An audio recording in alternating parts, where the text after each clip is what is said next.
This time I'd like to call the Nash Board of Education regular scheduled meeting to order. I will do a roll call. Ms. Chavis, Here. Mr. Edwards, Mr. Bizzett, Here. Mr. Sharp, Here. Mr. Dunn, Here. Mr. Jenkins, Present. Mr. Silver, Yes, sir. Ms. Washington, Here. Ms. E. Bullock, She's on mute. Here. Ms. S. Bullock. Here. Mr. Edwards is the only one not present. At this time, I'll ask everybody to stand for the Pledge of Allegiance. I pledge allegiance to the flag of the United States of America, and to the republic for which it stands, one nation, under God, indivisible, with liberty and justice for all.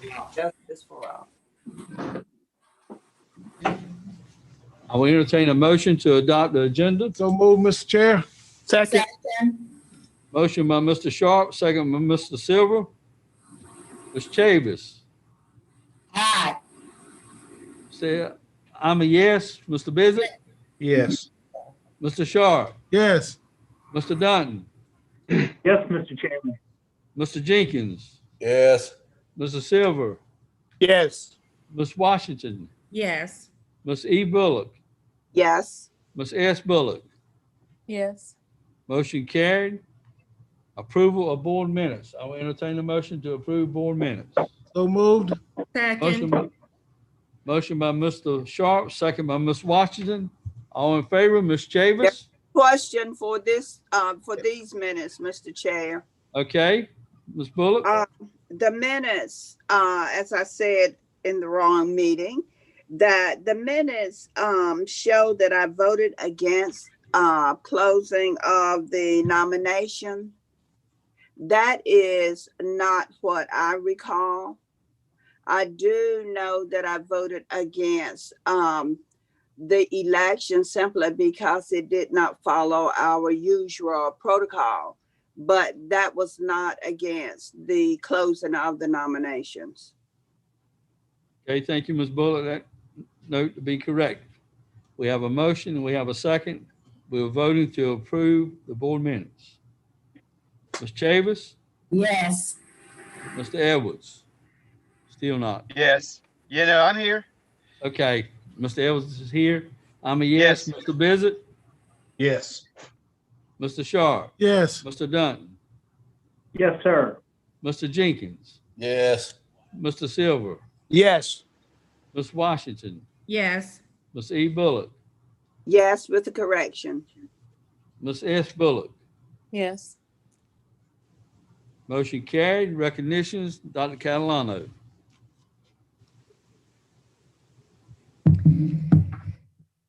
Good evening, Chair Lamb, Vice Chair Sharp, Dr. Ellis, and members of the board.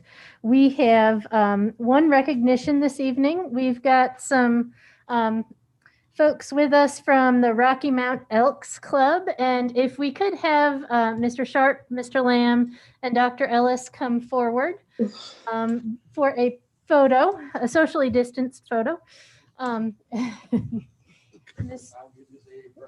If you choose to do so. And if we could have Mr. McQueen come forward. Randy Lansing is here, and I'm going to turn the mic over to him to present from the Rocky Mount Elks Lodge. And he has got some visitors he'll introduce as well.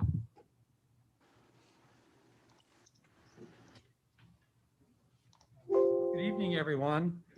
I have with me this evening Michael Davis, our exalted ruler with the Rocky Mount Elks Club 1038. And on behalf of the Elks Club, Michael, you want to come forward and give the presentation? Absolutely. It's my honor as the exalted ruler of the Elks that's now in Nashville to present a check for $5,500 to the Nash County Schools. Certainly an honor, and I know it'll be very well used to help a lot of children in our community. We're glad to do it. Thank you very much.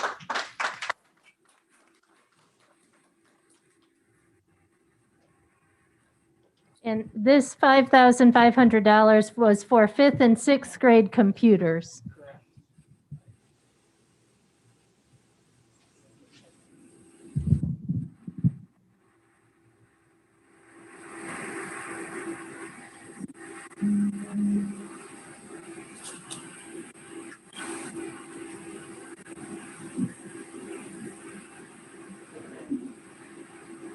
Thank you so much. Thank you. Thank you. And that concludes our recognitions for this evening.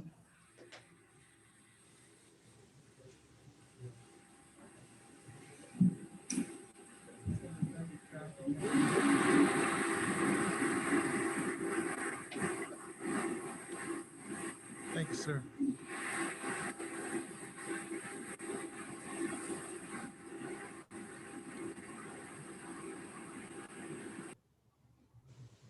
Each month, a part of at least one regularly scheduled board meeting will be set aside for citizens to address the board through public comment.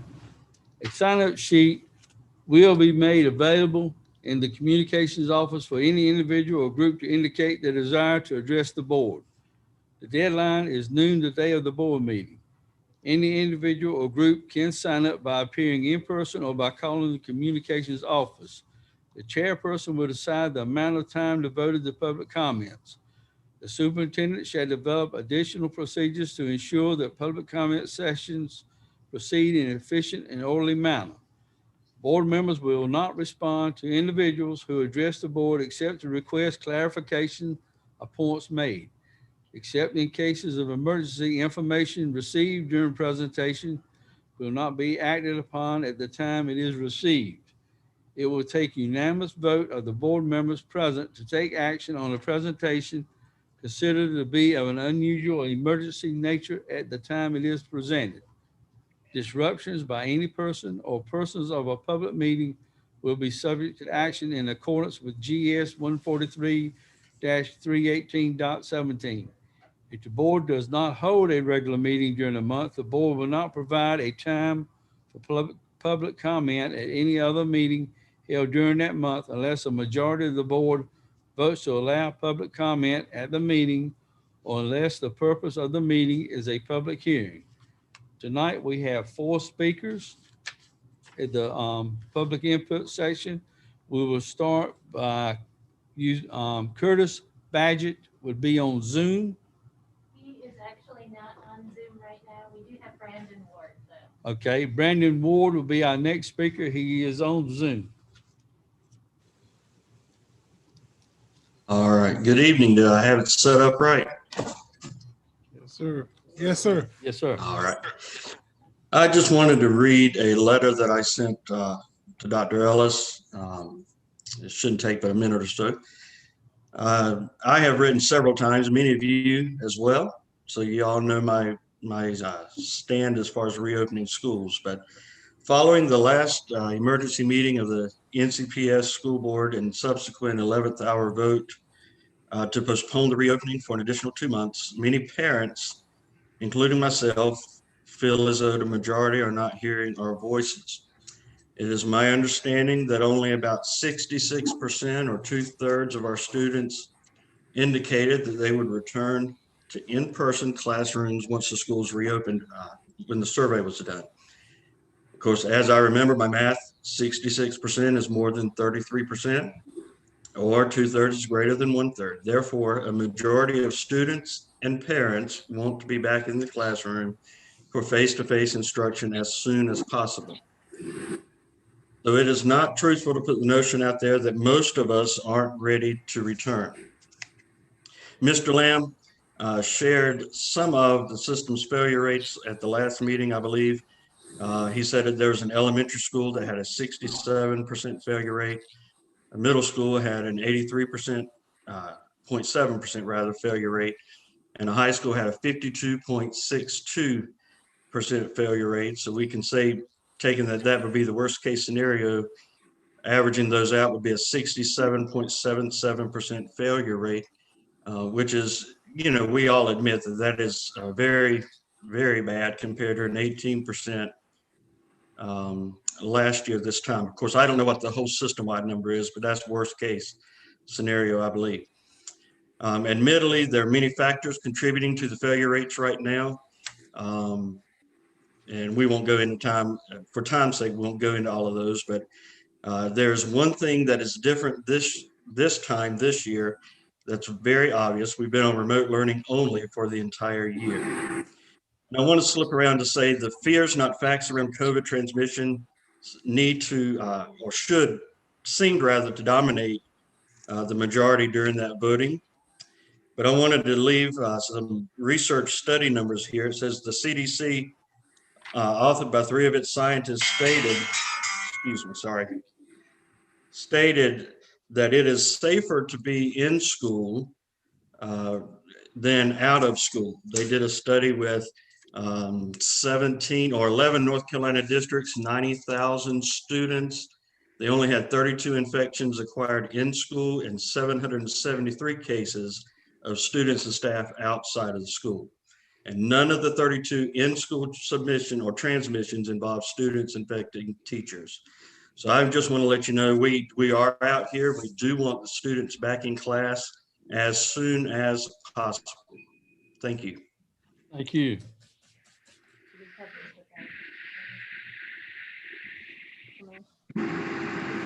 Next Curtis speaker, Baggett. Mr. Baggett, Curtis Baggett.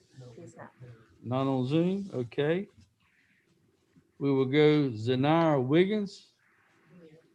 Zanira, excuse me. Good evening. Good evening. My name is Zanira Wiggins, and I left my paper at home, so I had to rewrite it. Sorry. Good evening. My name is Zanira Wiggins, and I'm coming to the school board today to see if I can get assistance on my mission.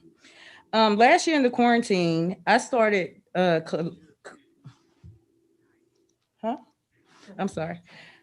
Last year during the quarantine, I started collecting and researching local history and sharing it. I started off with buildings and street names. Then I elevated to the schools that were in my community. I started off with the former O.R. Pope School. There was a lot of information on Mr. Oliver Pope because he authored a book called Chalk Dust.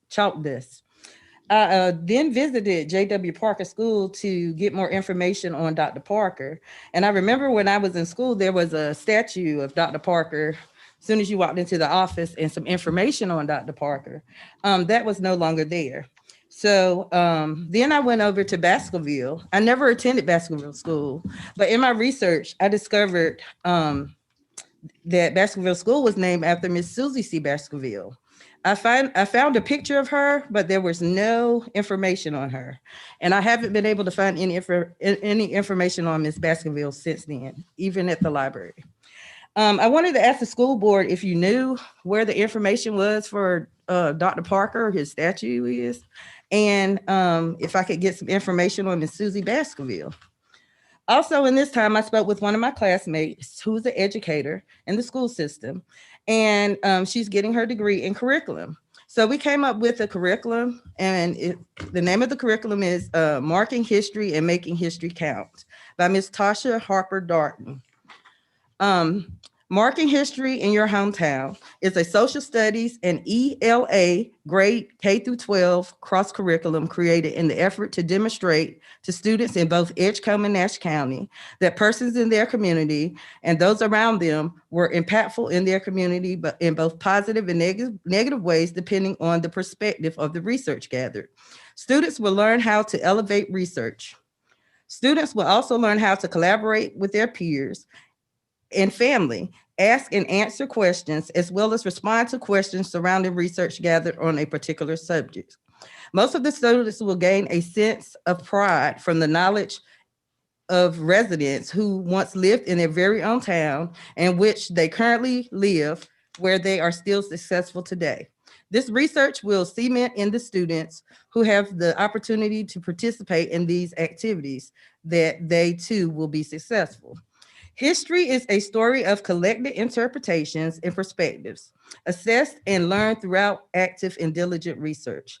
This curriculum was designed for students in grades K through 12 to ignite a desire to research and learn about the history of their homes. Sorry. Thank you. Yes.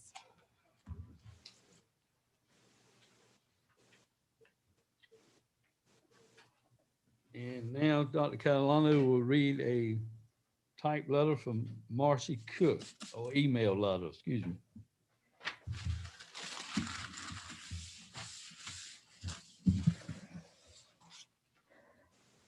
So I have got a statement by a parent named Marcy Cook, and I'm just going to read it to the board.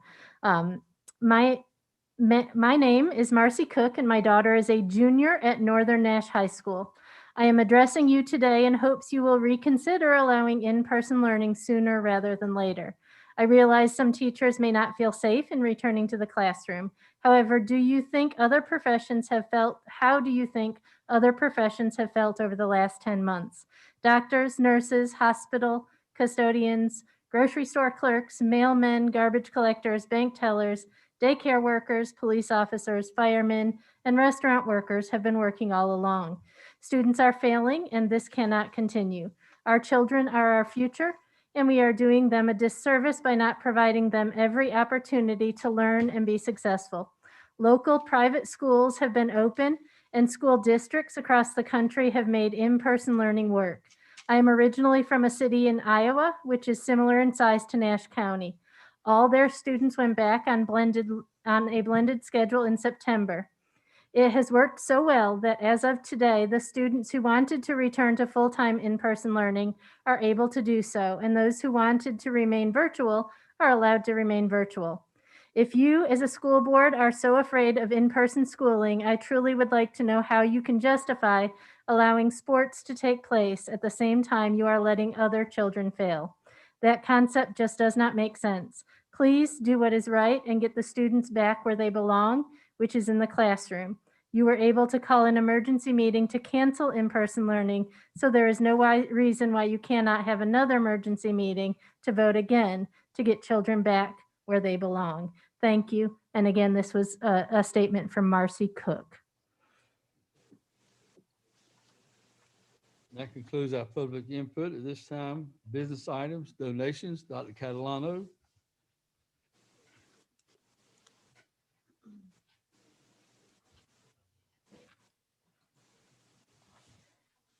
Good evening, Chair Lamb, Vice Chair Sharp, Dr. Ellis, and members of the board. We have got 4 donations for you in your packet this evening. The first donation is from Brian Goodwin, who donated $2,500 to be used for the athletic department at Rocky Mount High School. The second donation is for Spring Hope Elementary School, who received a donation from Sports Court Solutions by Floor Action Incorporated. Their donation was profit and labor to sand and refinish the gym floor. The donation is valued at $7,850. The third donation was from Rocky Mount Elks Club in the amount of $5,500 to the Nash County Public Schools Technology Department for the purchase of devices. And the final donation is a donation to Southern Nash High School from Cooper's Volunteer Fire Department and Rescue Squad, who donated a fire truck valued at $48,000 to be used for the CTE Emergency Management Program. Again, Dr. Ellis requests that you receive these donations for approval. I'll entertain a motion. Mr. Chair, I move that we accept the donations with great appreciation. Second. Motion by Ms. Chavis, second by Ms. Washington. All in favor, Ms. Chavis? Aye. Mr. Edwards? Yes. Yes. Mr. Bissett? Yes. Mr. Sharp? Yes. Mr. Dunton? Yes. Mr. Jenkins? Mr. Silver? Ms. Washington? Yes. Ms. E. Bullock? Yes. Ms. S. Bullock? Yes. Motion carried. Yes for me. Yes from Mr. Silver. Only one, Mr. Jenkins. Personnel recommendation, Ms. Wallace. Go potty? Motion carried. Wanna go potty? Good evening again, Chairman Lamb, Vice Chair Sharp, and zoomed-in board members. The personnel report has been presented and reviewed. On behalf of Superintendent Ellis, your approval of the personnel report is requested. So moved. Second.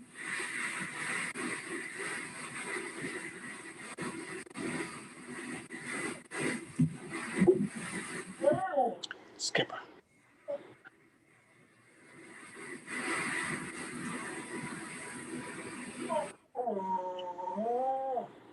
I'm sorry, was it approved? We're trying to vote.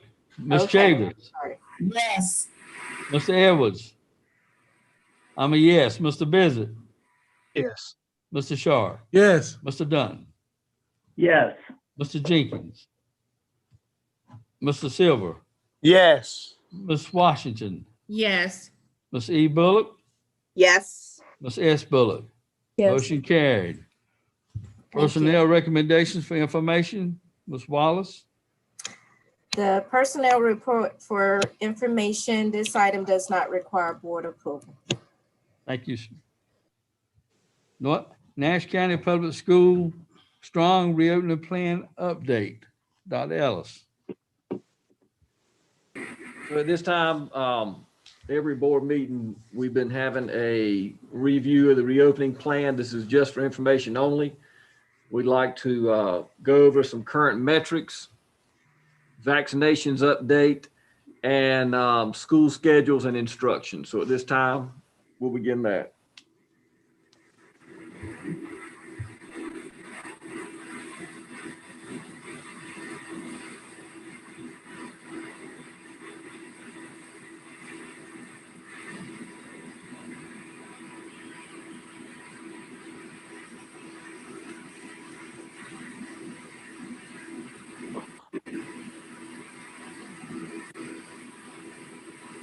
Mr. Queen, can you mute that background sound, please?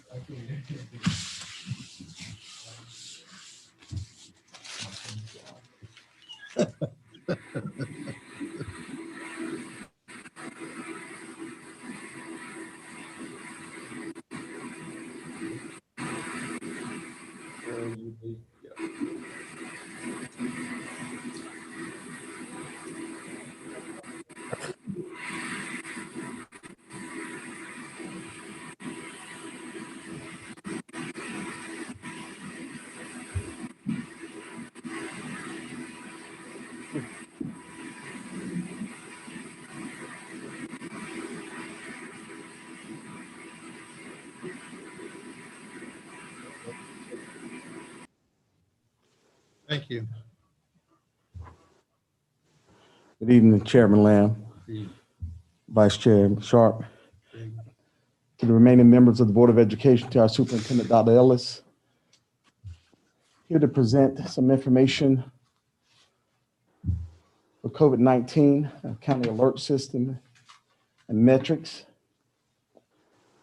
Nash County is currently in critical red, and that's as of January 21st. That will be updating, I think, sometime this week. Edgecombe County, as of January 21st, was also critical red. Again, there will be an update at some point this week. A positivity rate for Nash County as of January 29th, 11.6%. A positivity rate for Edgecombe as of January 29th was 7.7. As you can see, there has been a decline in the positivity rate in both Edgecombe and Nash County dating back to January 8th. The number of new cases, back on January 15th, we had 13 new cases. As of January 29th, we have 17 new cases. If we look at the month of January, so January 4th, up to the 29th, to do some quick math, that's 30, I think that's 74 positive cases that we've had with our staff. The number of individuals who are quarantined as of January 29th is 116. As you can see, dating back to January 4th, those numbers have declined as well, going from 197 to 180 to 136, 116. The number of staff who are on leave, oh, I'm sorry, Ms. Wallace, I've jumped into your part. That's fine. The I'm number sorry. of employees on leave are still at 0. And the ones that are requesting and have been approved for teleworking accommodations, we're steady at 82 employees.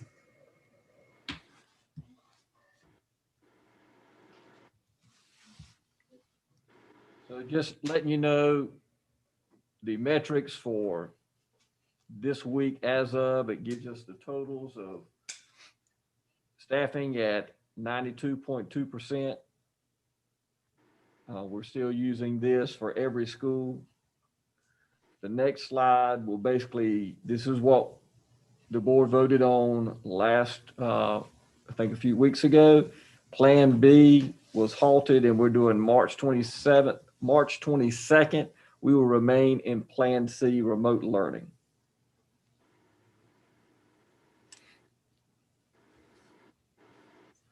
Ms. Grant. Okay, good evening. We have diligently been working on providing our staff with tools for protection. We have been honing in on the staff wearing a mask, avoiding close contact, staying 6 feet apart, washing hands frequently, and we are now excited to discuss the COVID vaccination and a plan for rolling out the vaccine to our staff. So we've partnered with the health department to provide a convenient access to the vaccination. And it's just one more added layer of protection that we can have around our staff. So we've been actively planning for the vaccination clinic. We've sent a survey out to all of our staff to determine the number wanting to get the vaccine. And then we've taken and we're dividing that group up into 2 groups. So as the vaccine is rolled out, the first group that will get the vaccine would be 50 years old and above, and the second would be 49 years old and below. So right now we've really been working on getting everyone registered. We plan to have all the names to the health department to go in the database for registration by week, organizing the location and where we will house the vaccination clinic. We do not have a date yet. It is to be determined. Of course, we are hoping sooner rather than later, and when the county or the state moves to Group 3. So this is the North Carolina COVID vaccination rollout plan.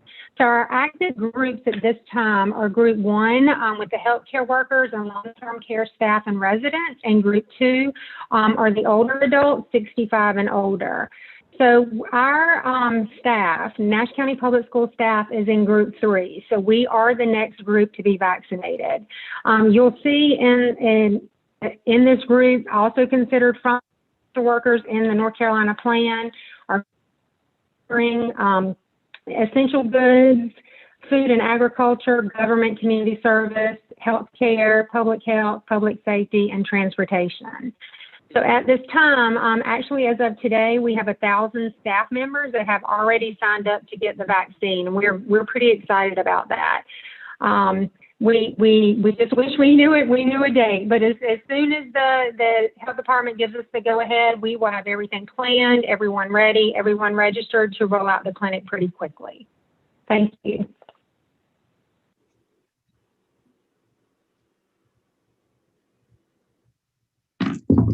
Good evening. I will be the first to tell you that when Governor Cooper announced in March that all schools would close, we scrambled because we simply did not know what to do. But throughout the school year and this summer, we have worked diligently to ensure that all learning environments for our students improved each day. We continue to evaluate the district's instructional resources, student participation, which is of the utmost importance to us, and ways to engage our teachers in problem solving by grade levels and content areas. So our focus priorities for the spring are professional development. I think I heard some of the board members mention during the Hopes and Dreams activity that we have to invest in human capital. We too believe that we should invest in our staff. We believe in intentional lesson planning and in aligning instructional delivery to standards, not just any standards, but our priority standards, while embedding instructional strategies that will give us a return on our investment. Next slide. So I shared that we believe strongly that the roadmap to academic student achievement is to invest in professional development for all staff. And in doing so, we personalize that professional development, because clearly all schools and teachers do not need the same thing. It is important that we align our professional development directly with academic content standards, student achievement standards, and assessments. And we monitor and assess the impact of professional development on student achievement, but also on staff effectiveness.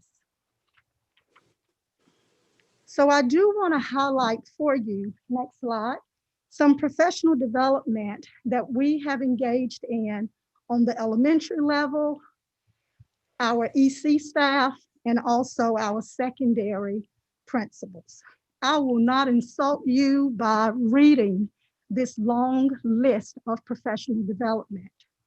But to begin with, in elementary, we've engaged in and trained our principals, our coaches, and content specialists on Anita Archer's explicit instruction, effective and efficient teaching. We trained and purchased books for all of our teachers who participated in the summer Jumpstart program. We had participation from each of our elementary schools, and we wanted them to serve as trainers of trainers.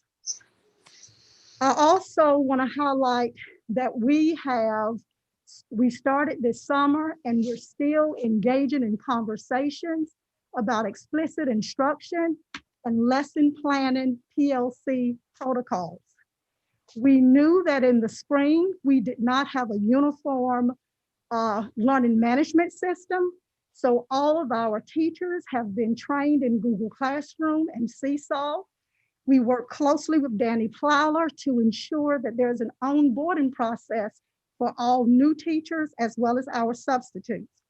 We are proud of the partnership that we have with North Carolina State and our Wolfpack Works coaches as they support our 30 BT teachers, specifically in K2 reading strategies district-wide. And this spring, we've begun monthly PLCs in elementary schools, and we had our very first PLC today where we dug into our iStation data. EC, professional development. Again, I'm going to highlight the professional development that kind of sticks out. Unique learning system training. The new EC teacher support training for all teachers in their first through third year of teaching. Easy CBM progress monitoring training. Using your content in a blended learning classroom. Aspire reading training. And again, in the spring, there are bi-monthly EC data PLC. Secondary. We're most proud of the 7 sessions that the secondary content specialist built out and invited elementary, 3rd, 4th, and 5th grade teachers who are teaching blended instruction. And those sessions were from October 23rd until December 11th. And you see the topics range from blended learning, what does it look like, starting at ground zero and working up to blended learning practices, bringing it together. Also, secondary has engaged in lesson planning, PLC protocols, and Canvas training. Secondary will continue to have monthly middle and high school district PLCs. These PLCs will support the tested areas, that's English, language arts, science, and math. In addition to that, we will have a follow-up session this spring, how to maintain and thrive in blended learning. And we're working on building a repository of highly effective teachers where we will have other teachers to go in what we call fishbowl. And that's just simply observing good instruction right here in our district, because we have some teachers who are making it happen virtually. And we will start that this spring. At this time, Mr. Thompson will talk to you a little bit about what a typical virtual school day will look like. So good evening. So you see on the screen, there are two models. One on the left being our model at Nash County Public Schools, our instructional framework. And on the right side is the Friday Institute model, which is the instructional design principles and remote teaching and learning from the Friday Institute. I want you to pay particular attention to our framework. We are working tirelessly to ensure that what we call the spokes, which is the black part of the framework, where you see feedback, monitoring, questioning, connections, and clarity. We are ensuring that these are happening in the classroom, and we are putting emphasis on these areas to ensure that students are receiving feedback and students are given feedback so that we can assess learning, that it's being monitored continuously, and that higher level questionings are being asked to ensure that students are challenged in their learning so that they understand and comprehend the standards. Along with that, if we could go back to the slide, please. Previous slide, thank you. Along with that, we want to introduce, once again, the Friday Institute model, where we mesh with our framework, because this model actually deals with strictly remote learning, which includes varying your instructional time, giving students flexibility and choice, collaboration within lessons, and the social and emotional learning that you will see in our scheduling next. So this is a typical elementary virtual schedule that we have going on now. And you notice, as I just said, with social emotional learning, that is integrated into the schedule each day, along with our core subjects, which are operating at 50 minutes of live teaching and 30 minutes of independent work each day. And then there's an intervention and enrichment time, 20 minutes each day. And then from 2 o'clock to 3:45, this is the time for teachers to have professional learning communities, for planning, small groups as needed, and office hours to connect with parents and students. This is the typical secondary schedule. We do have it separated, and you have seen this. We have presented this before with the middle school, traditional high schools, and city and early college. Here, these are broken down into hour segments where the teachers will focus on core instruction, and there are electives integrated within that time, and also a lunch time. And you notice at the beginning of the day, there's also teacher office hours where teachers are available to any student and can in fact invite students and parents so that they can reach out if there are issues or there are things that they want to cover further in class. So we thought today would be a good time to end with some of our exemplars from an elementary and a middle school teacher to explain some of the things that they've been doing in virtual learning.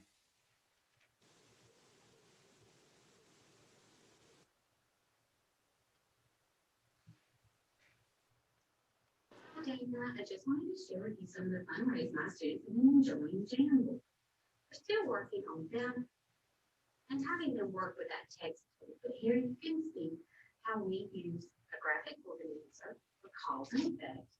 And then after class, we use that to help us write about our story in nice knitting.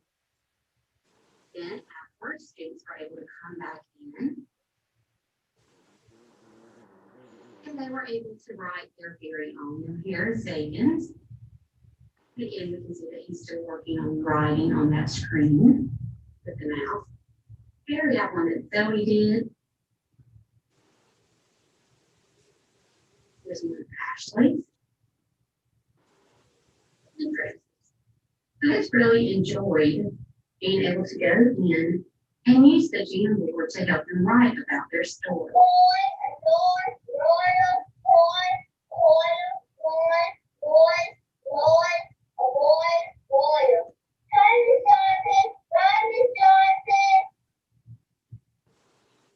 In one of my classes, we did a video project, and so that was where we collaborated with, I collaborated with the media specialist, and students had to create a video,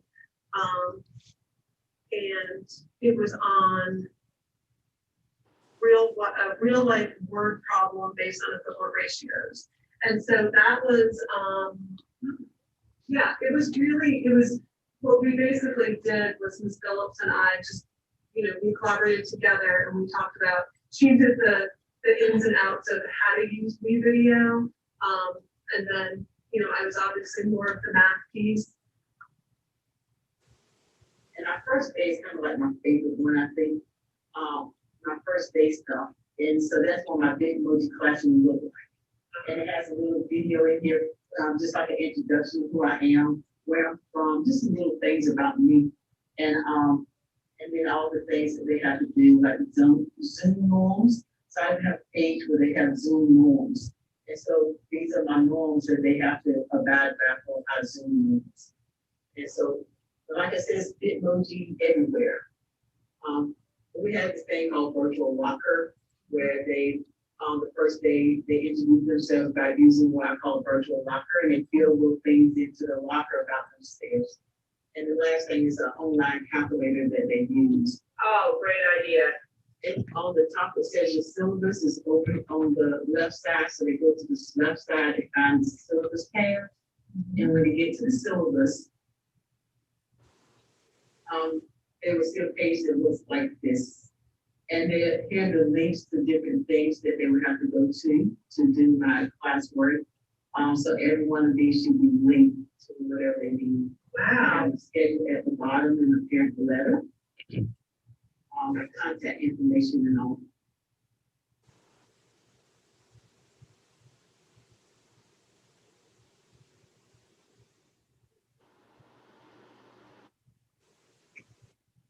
So we shared that tonight just to kind of give you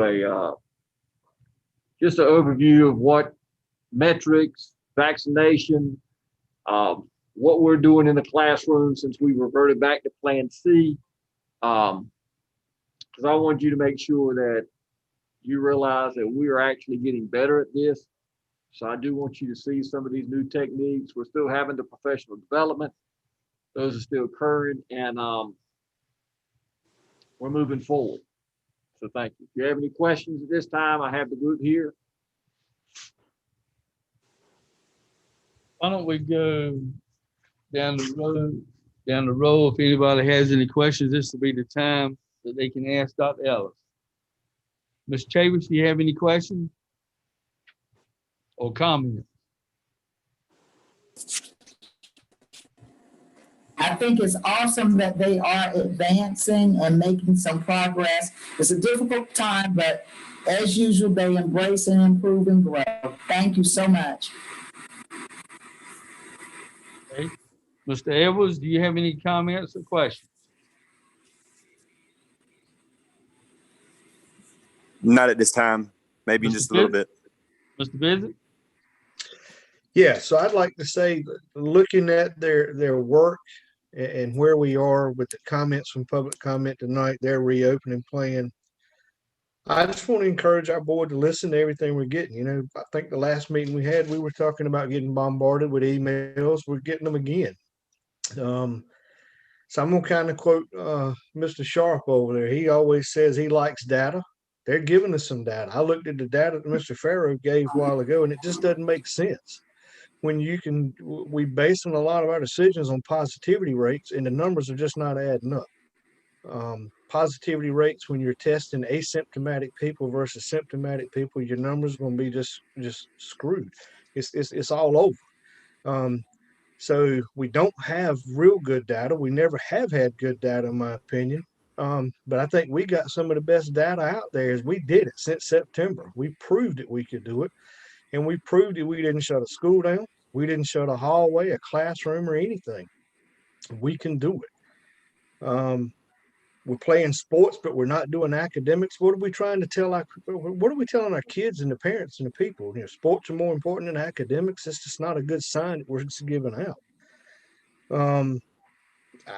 We're saying we didn't have a vaccine. We didn't have a vaccine when we started back in September, but we've got it now, and some of our staff have it, and we're doing better. I just say, you know, once again, Mr. Sharp says, trust our superintendent. That's what we hired him for. And he's told us time and time again, I think we can go back. Our elementary principals are saying we can go back. We proved that we can go back. So I challenge six of you that said no. I challenge you tonight to make a motion to put our kids back in school. And that's where I'm at.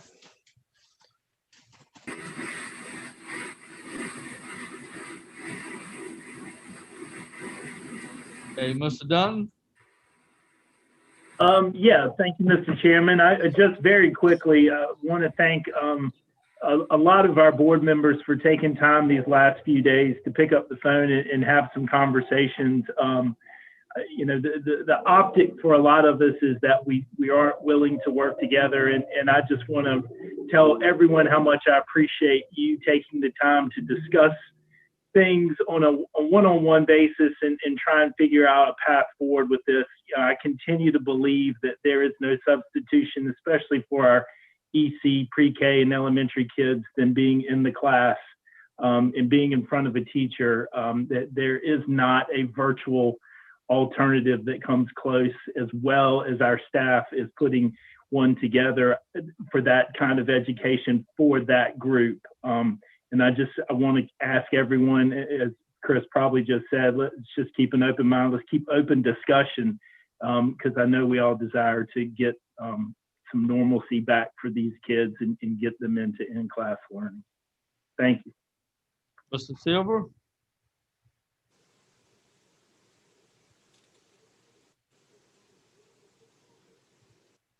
Mr. Silver? Yes. You have anything to add to the reopening plan? Any No. questions or comments? No, sir. Okay, Ms. Washington? No further discussion at this time. My position has not changed. Ms. E. Bullock?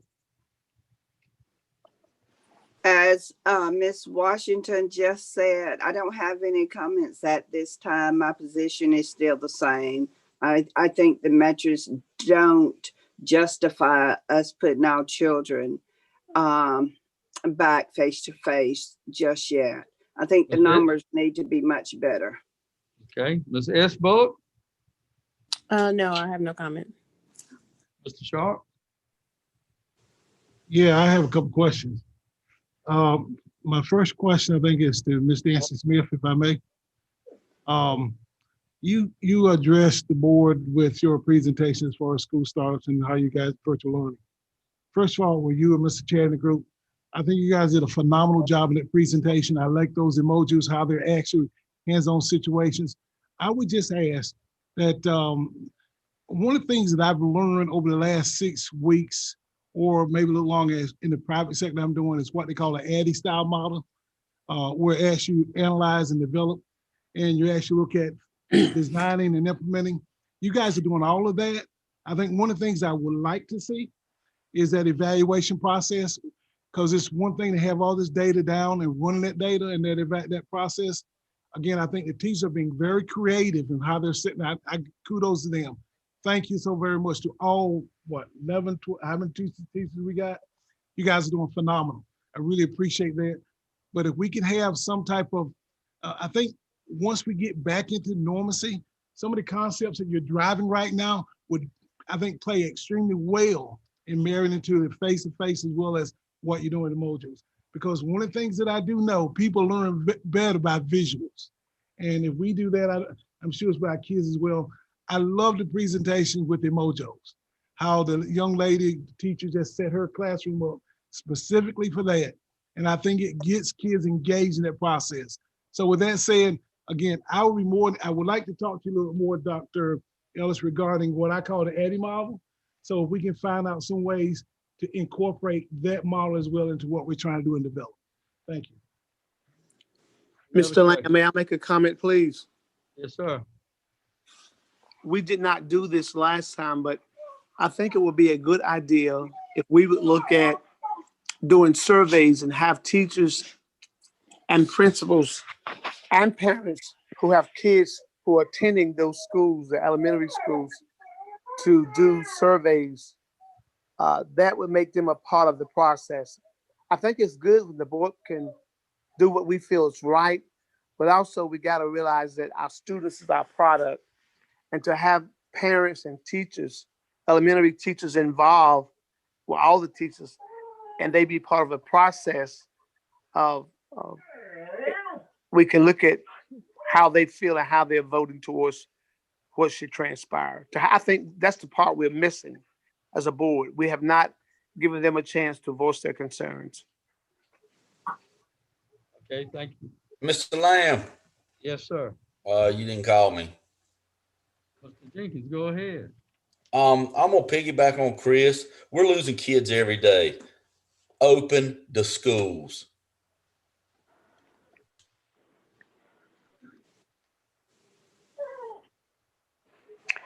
Baby, hush, hush. Mr. Lamb, Yes, go ahead. this is Dean Edwards. I'm just going to piggyback also and say that my position hasn't changed. I would like to see the schools open back up. I think that the elementary schools, preschools, EC kids taught us a lesson back in October and November, and there was no obvious or detrimental effects to the students or to the teachers during that time. The kids prospered. They did great. The teachers did a great job, and it's time to put them back in school. So if we could get them started, or at least have a motion to put them back in school and get it started again, I think you will see their growth, and that's where I stand. Dr. Ellis, we've got what, 1,500 teachers? 900 teachers, about 1,400 staff. Talking about total staff.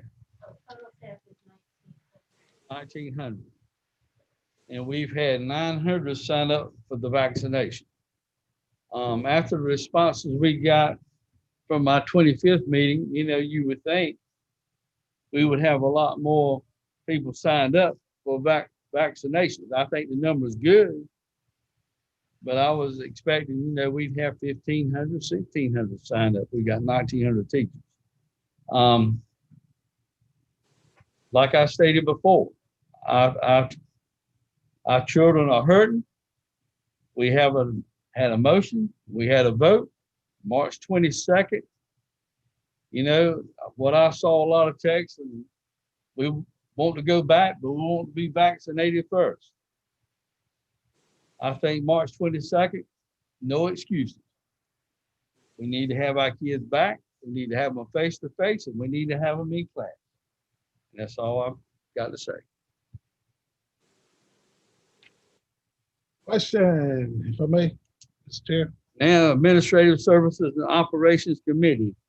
Thank you. Sure. So with that said, the superintendent did a great job as far as introducing to us a new process for our committees. We have exactly from the ASLOC committee, we had like 6 items that we discussed in closed session.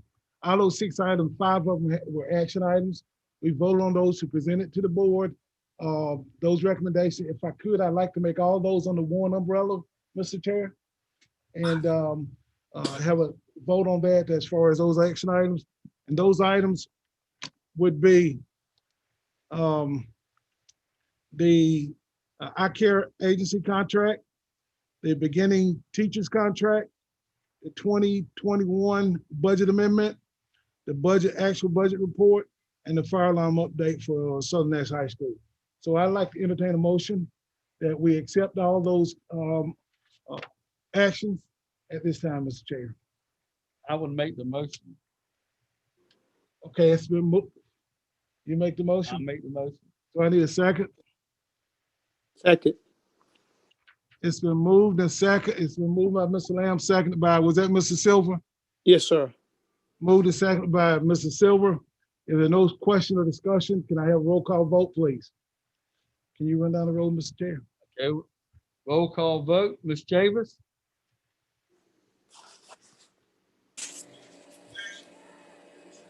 Yes.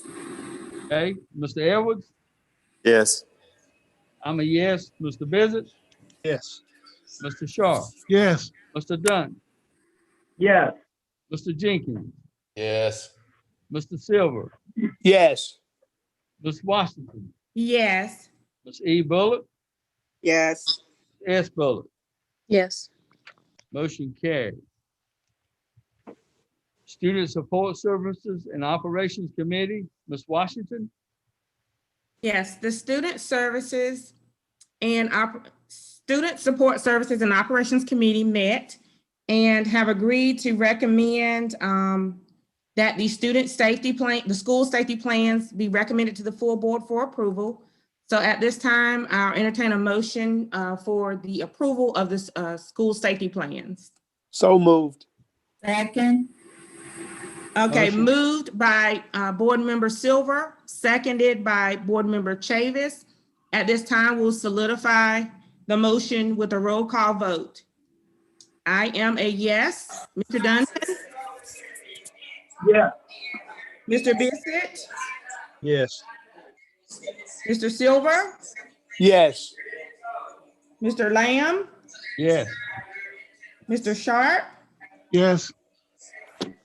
Mr. Jenkins? Yes. Evelyn Hines Bullock? Yes. Ms. S. Bullock? Yes. Ms. Chavis? Yes. And Mr. Sharp? Yes. Thank you. Motion approved. Miss Washington, Yes. this is the second time tonight you've forgotten me. I'm sorry, Mr. Edwards. Mr. Edwards? Yes. Thank you. Now motion approved. Thank you so much. Okay, we're down to Ad Hoc New Construction Committee, Mr. Bissett. So the ad hoc construction committee was given the task of doing the surveys by our policy to get a recommendation from public input on the name of the new school that will be built in the Red Oak area. I think you all have seen that. We talked about it at the last meeting, at the committee meeting. And the committee made a recommendation for the superintendent to present to you based off the information for the school in Red Oak's new name to be Red Oak Elementary. So the committee is making a recommendation that the board vote on. So entertain a motion, Mr. Chairman, for that name for the school, Red Oak Elementary. Moved. Motion by Mr. Sharp. I will second the motion. We will do a roll call vote. Ms. Chavis? Yes, based on the survey. Mr. Edwards? Yes. I'm a yes. Mr. Bissett? Yes. Mr. Sharp? Yes. Mr. Dunn? Yes, Mr. Chairman. Mr. Jenkins? Definitely. Mr. Silver? No for me. No? Okay. Ms. Washington? Yes. Ms. E. Bullock? Yes. Ms. S. Bullock? Yes. We have one no vote. Motion carried. And the only reason why, Mr. Chair, the only reason why I voted no is because I heard of another name some while back, and which I thought was a name that would comprise all the schools. I don't know what happened. I would have thought the committee would have looked at that being the better name, but obviously they did not. So I stick with my vote. I can answer to that as the committee chair, Mr. Silver. Yes, The sir. policy states that we ask for public input, and all three schools were in favor of Red Oak Elementary. I don't remember the exact data, but when it was all compiled together, Red Oak Elementary was what came back out of the survey at 70+%. So that's why we made the recommendation based off of not our decision, but the community involvement like we were charged to do. That's why we made that recommendation. Thank you. Anytime.